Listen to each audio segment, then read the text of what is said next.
सो आज है 11th of December. आज का दिन हमारे लिए बहुत ज़्यादा स्पेशल है। आज ये हमारा 3rd day of the trip भी है और आज हमारी 2nd year of marriage anniversary है। और इसी दिन को और अच्छे से सेलिब्रेट करने के लिए हम लोगों ने आज बुक करा है हस्की राइड टूर। और अभी टाइम हो रहा है सुबह का 8:45 AM और हमें जो टूर का स्लॉट मिला था वो था 8:30 to 11।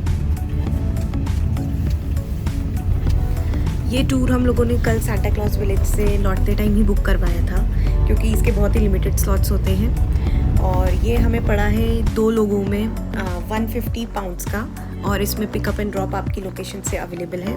और अभी हम लोग आ चुके हैं इस लोकेशन पे। ये सामने ऋषभ हैं और हमारी जो टूर गाइड है नदीम वो है। लोकेशन बहुत ही प्रिटी थी, एकदम बहुत ही टॉल ट्रीज़ हैं।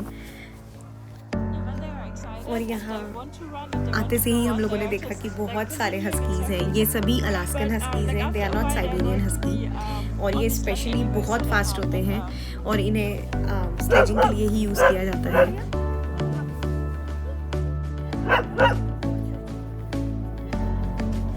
और अभी हम लोग आ गए हैं उस लोकेशन पे जहाँ से हस्की राइड स्टार्ट होगी। आप लोग देख सकते हैं ये कितना क्यूट सेटअप है। और यहाँ पे 10 हस्कीज़ थे।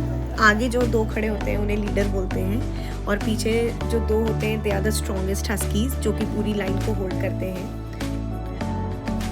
ये पूरा 1 किलोमीटर्स का राइड है और आई थिंक इसमें 5 मिनट्स लगते हैं। और पीछे एक पर्सन है जो खड़ा रहता है इस पूरी चीज़ को कंट्रोल करने के लिए। और बहुत ही मज़ा आया हमें ये राइड करने में। ऐसा लग रहा था कि एकदम जंगल में और सुनसान हम लोग जा रहे हैं और एकदम ठंडी हवा मुँह पे आ रही थी हमारे।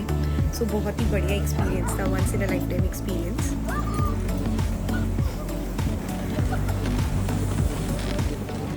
हमारी हस्की राइड फिनिश हुई, उसके बाद हमें बोला गया था कि अभी आप लोगों के पास कुछ टाइम है हस्कीज़ के साथ इंटरेक्ट करने के लिए। एंड ऑलवेज हस्की से अगर आप इंटरेक्ट कर रहे हैं you should always stand towards their left. और उन्हें सामने से मत आइए, उनके सामने साइड से जाइए और उन्हें सर पे जैसे आपको खिलाना है वैसे खिलाइए। They are very friendly.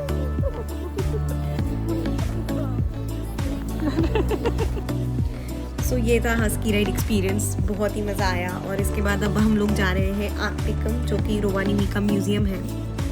और हमें यही सनी सफारीज हमने जो बुक करी थी वही हमें उस लोकेशन पे ड्रॉप कर रहे हैं। हमारी गाइड बहुत ही अच्छी थी, बहुत फ्रेंडली थी।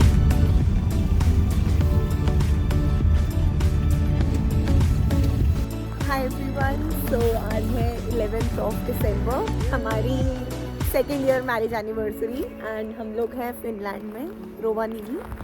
और अभी आप लोग पीछे देख सकते हो ये है आर्कटिकम, यहाँ का म्यूज़ियम है। अभी हम लोग साइंस म्यूज़ियम अभी हम लोग यही एक्सप्लोर करने जा रहे हैं। और आप चारों तरफ मैं दिखाती हूँ, देख सकते हो सिर्फ बर्फ़ है और स्नोफॉल हो रही है। अभी -20 डिग्री है और हम लोग अभी हस्की राइड करके आए हैं। मतलब बेस्ट एक्सपीरियंस टिल डेट, मज़ा ही आ गया एकदम। और मैं आपको दिखाती हूँ आसपास का पूरा कैसा दिख रहा है।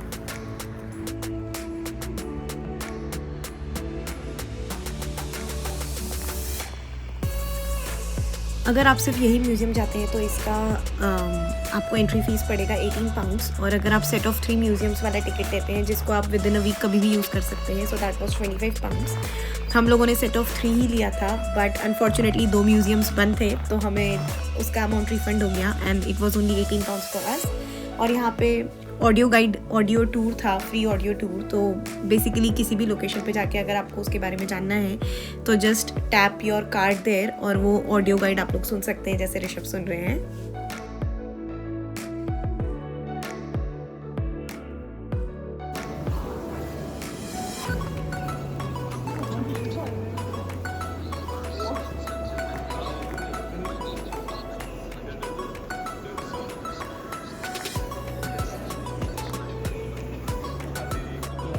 म्यूज़ियम का ये वाला part is dedicated to Arctic zone में जो रहते हैं उनके लिए और उनका लाइफ कैसा रहता है। सो इस म्यूज़ियम के थ्रू हम लोगों ने जाना कि रोवानिमी में कैसा कल्चर था पहले और आज वो कैसे इवॉल्व हुआ है। वर्ल्ड वॉर के टाइम वहाँ पे क्या सिचुएशन थी वॉर के टाइम और कैसे उन लोगों ने उस चीज़ से कोप अप किया है। सो बहुत सारी इन्फॉर्मेटिव चीज़ें थी, हम लोगों ने इन्जॉय किया ये tour. This section talks about world war 2 के टाइम कैसे रहते थे लैपलैंड के लोग, और वो क्या पहनते थे अपने को ठंड से बचाने के लिए। ये एक चीज़ बहुत ही अच्छे से यहाँ पे डिस्प्ले की थी, जिसमें आप लोग देख सकते हैं कि बिफोर द वॉर रोवानीमी में एवरीथिंग वाज प्रॉपर्ली सेटअप। यहाँ पे ब्रिज वगैरह है और सारे बिल्डिंग्स, हाउसेस, हॉस्पिटल, सब चीज़ एकदम सही से थी। बट ड्यूरिंग द वॉर, जब जर्मनी और रोवानीमी के बीच में वॉर हुआ, तो बहुत सारी चीज़ें यहाँ पे डिस्ट्रॉय हो गई थी। लाइक पूरा रेलवे ब्रिज आप लोग देख सकते हैं, वो पूरा डिस्ट्रॉय हो चुका था। जितनी भी बिल्डिंग्स थी वहाँ पे बॉम्बिंग वगैरह हुई थी और सब चीज़ ख़त्म हो गई थी। सो ये काफ़ी अच्छे से यहाँ पे पिक्चराइज किया हुआ है।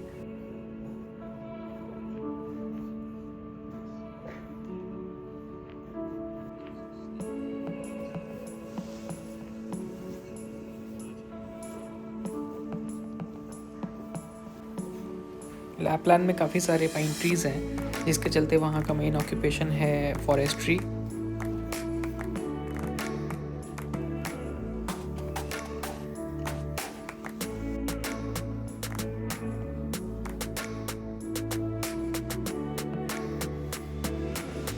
रोवानीमी में बहुत ही डिफरेंट टाइप की वाइल्ड लाइफ पाई जाती है। सो यहाँ पे इसी चीज़ को यहाँ पे प्रेजेंट किया है। So you just have to press that अगर आपको किसी की आवाज़ सुनना है।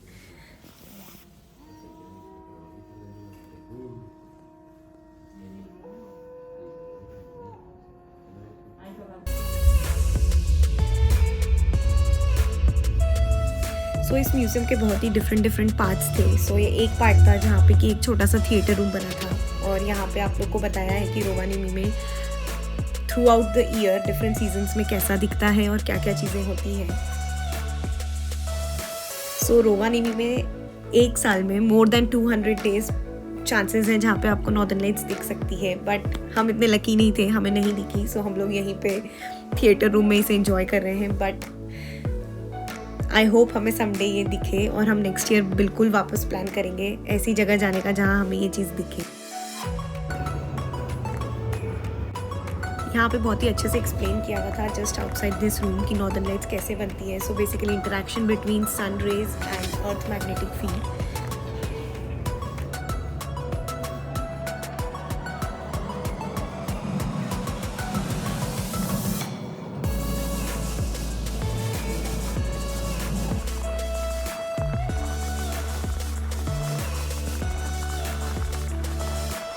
सो म्यूज़ियम का टूर हमारा यहाँ ख़त्म हुआ और अब हम लोग जा रहे हैं रोवानीमी के सिटी सेंटर में। हमें भूख भी लगी है, लंच टाइम भी हो गया है। सो देखते हैं वहाँ रोवानीमी सिटी सेंटर में हमें क्या क्या मिलता है।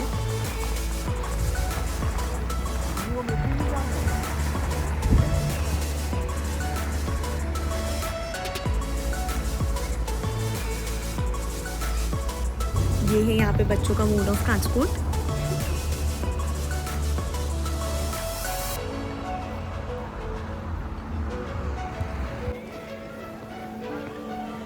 हमने इस सिटी सेंटर से एक सुवीनियर लिया था, फ्रिज मैग्नेट, और हमारे पास अभी बहुत सारे फ्रिज मैग्नेट्स कलेक्ट हो गए हैं। So just an addition to that.